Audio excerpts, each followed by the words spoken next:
Gabriel, thank you for joining my show to talk about Julian Assange case and the latest development. Thanks for having me.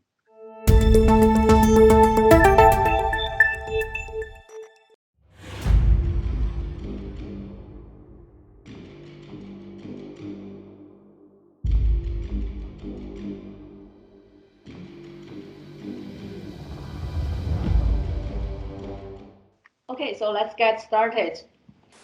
When was the last time you saw him? How was his condition? Well, the last time I saw Julian was in Belmarsh maximum security prison just outside of London, and that was almost in October last year, which was when I was last in the UK. His condition at that time, I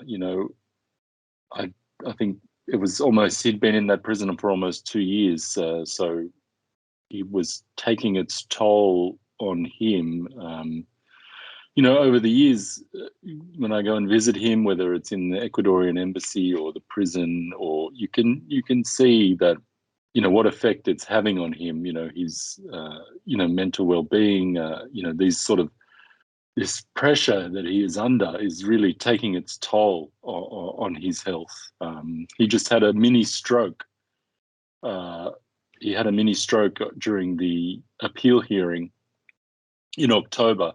So, it's progressively getting worse, his health, and we sort of live in fear that he won't survive this ordeal. How did you feel when you heard the latest ruling that he could be extradited to the US? Is the fear that Julian may choose to die by suicide still haunting you? Yeah, it certainly does. It certainly does. I hope he can survive. He's very strong, and he's very determined. And I think the extradition approval that was given by the High Court, we're going to fight it. Julian's going to appeal. He has until the 24th of December to lodge an appeal to the Supreme Court.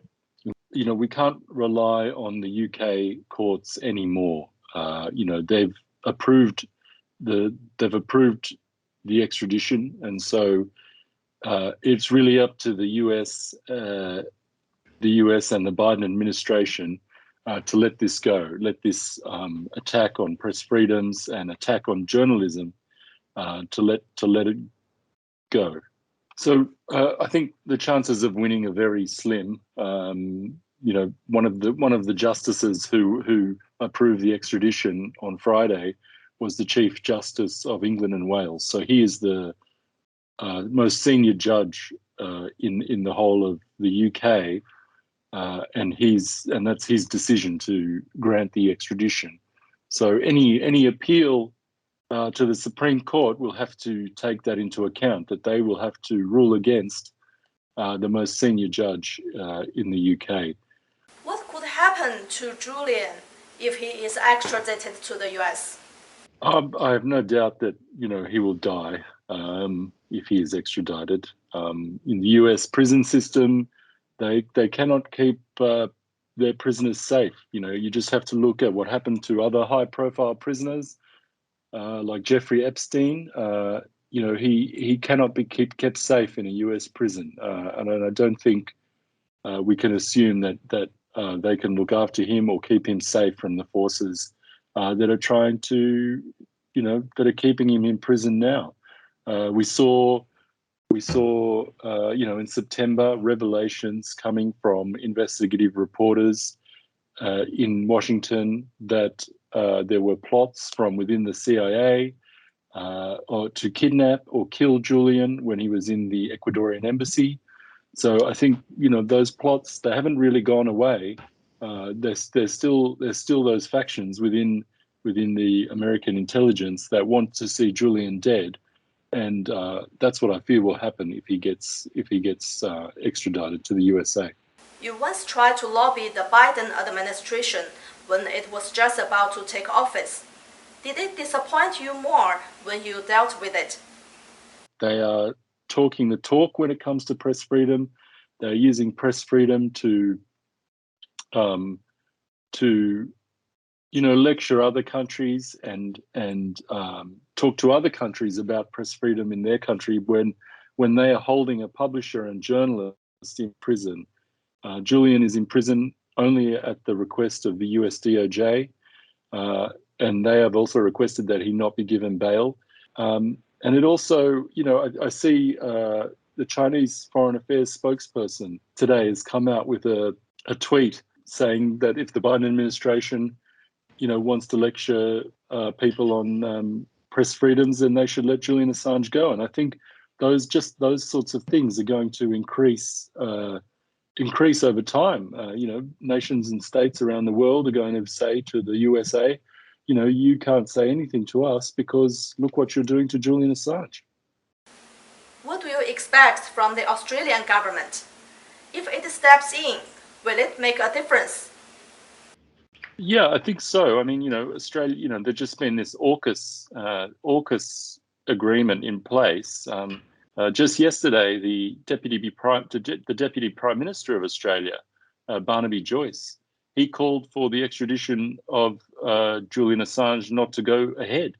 So you have the Deputy Prime Minister of Australia speaking out for Julian Assange. So I think that's an encouraging sign that maybe the Australian government might do something here, or at least the Deputy Prime Minister is on the side of Julian and sees that this is a problem that US law can be applied to anywhere. It can be applied to any of the allied countries. Extraterritorial reach of US law.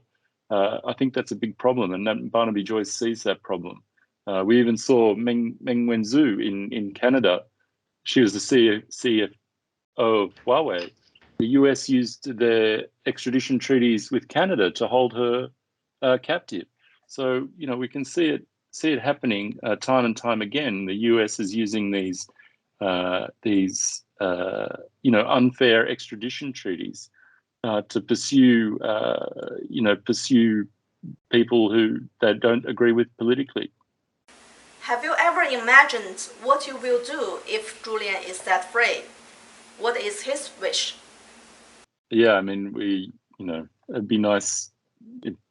I imagine Julian coming home for Christmas this year. It would be good. I think if he gets out, he's going to need some time to recuperate. I think to sort of rehabilitate himself after this ordeal. So I hope he has some time to spend quiet time with his family, with his children, and his fiancée Stella, so that they can just take some time to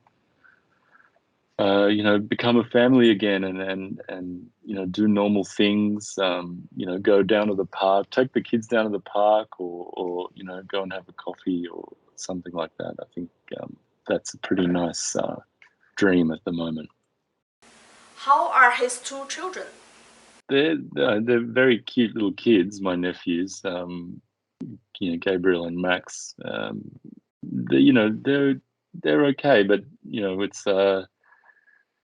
they're still quite young, and they don't have a great grasp of what's going on. One of them has only ever known Julian in the prison. He's never known his dad to live outside or anything like that. So when they grow up more and begin to understand what's going on, I think they'll be very proud of what their father has done.